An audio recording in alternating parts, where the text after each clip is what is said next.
Hi hello నమస్తే.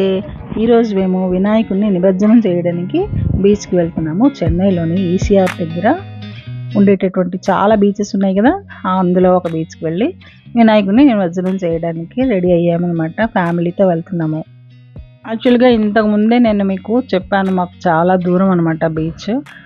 సముద్రం దగ్గరికి వెళ్ళాలి అంటే మేము కనీసం 60 కిలోమీటర్స్ ట్రావెల్ చేయాలి మా ఇంటి నుండి. సో అయినా సరే అక్కడికి వెళ్ళి ఈసారి మేము వినాయక నిమజ్జనం చేయాలని రెడీ అయ్యాం, ఫిక్స్ అయిపోయాం అనమాట. సో బీచ్ దగ్గరికి అయితే వచ్చేసాము. ట్రావెల్ చేసి ఇక్కడికి వచ్చిన తర్వాత కూడా రోడ్డు మీద కార్ని పార్క్ చేసేసి బీచ్ లోపల అంటే సముద్రం దగ్గరికి వెళ్ళడానికి కనీసం 1.5 కిలోమీటర్లు అంత దూరంలో కార్ పార్క్ చేసి మేము బీచ్ దగ్గరికి వెళ్తున్నాము. పదండి వెళ్దాము. తమిళనాడులో కూడా వినాయకుని పూజ చాలా గ్రాండ్గా చేస్తారు. పెద్ద పెద్ద వినాయకుల్ని ఇక్కడ కూడా దించుతారనమాట. అందరూ కూడాను చందాలెత్తి పూజలు చేస్తారు. పెద్ద పెద్ద వినాయకుల్ని దించి లడ్డు కూడాను వేలంపాట వేస్తారనమాట.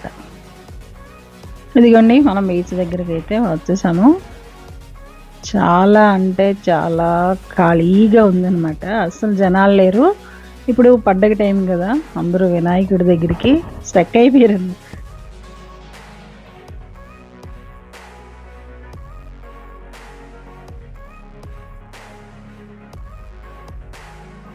ఎన్నిసార్లు బీచ్ చూస్తున్నా సరే కొత్తగానే ఉంటుంది. అలాగే కాసేపు ఇక్కడే ఉండి ఈ ప్రశాంతమైనటువంటి వాతావరణంలో చాలా హ్యాపీగా ఉండాలని అనిపిస్తూ ఉంటుంది కదా.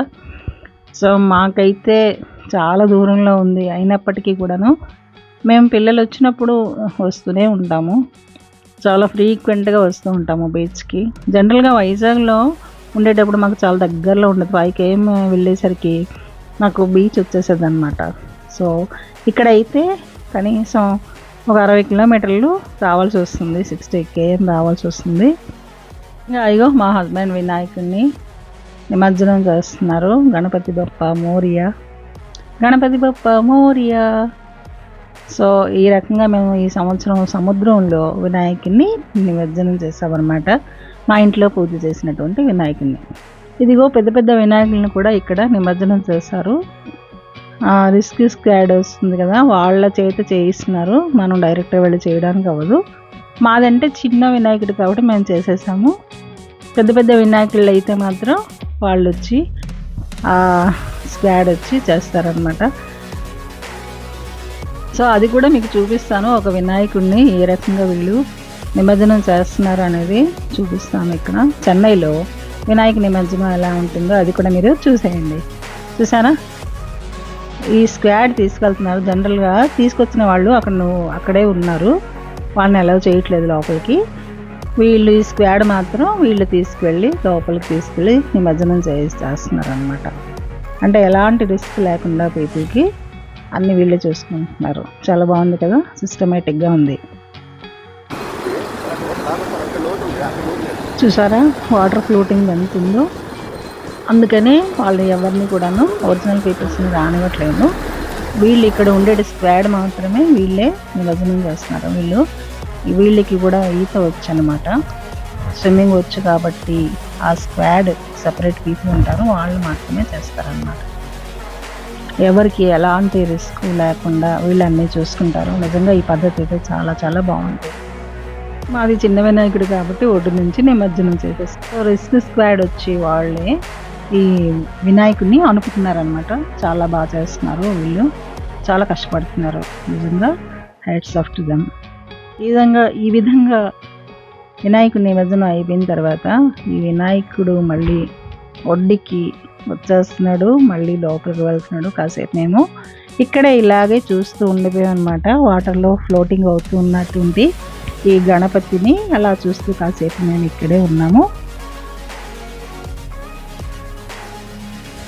సో ఈ రకంగా మేము వేరే బీచ్కి కూడా వెళ్ళి అక్కడ కూడా కాసేపు కూర్చొని కాసేపు ఎంజాయ్ చేస్తూ తర్వాత మేము రిటర్న్ అయ్యామన్నమాట. సో ఇక్కడి నుంచి మేము వేరే బీచ్కి వెళ్ళాము.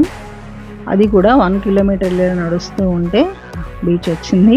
చూడండి, ఈ బీచ్ కూడా బాగుంది కదా. సో అందరూ ఉన్నారు. ఇక్కడైతే వినాయకుడిని అనపటం లేదు, ఇది మామూలుగా పెద్దగా లోతు లేదనమాట. ఇక్కడ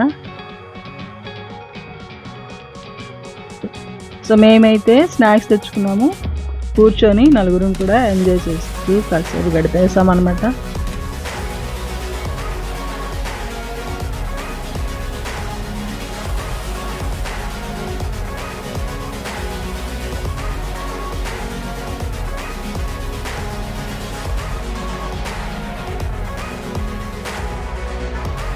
సో ఈసీఆర్ రోడ్లో అయితే చాలా బీచెస్ ఉన్నాయి.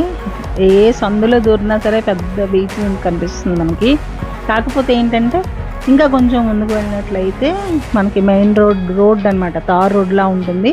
ఆ బీచెస్ కూడా బాగుంటాయి. ఇలాగ ఇసుకలో ఒక 1 కిలోమీటర్ నడవాల్సిన అవసరం అయితే ఉండదన్నమాట.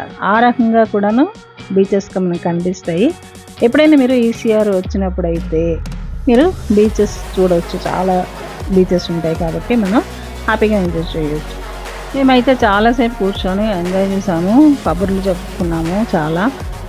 సో ఇంకా బాగా చీకటి పడిందని చెప్పేసి మేము కూడా ఓకే. ఈ వీడియో మీకు నచ్చింది కదా, వెంటనే లైక్ చేసి సబ్స్క్రైబ్ చేయండి మరిన్ని వీడియోస్ కోసం.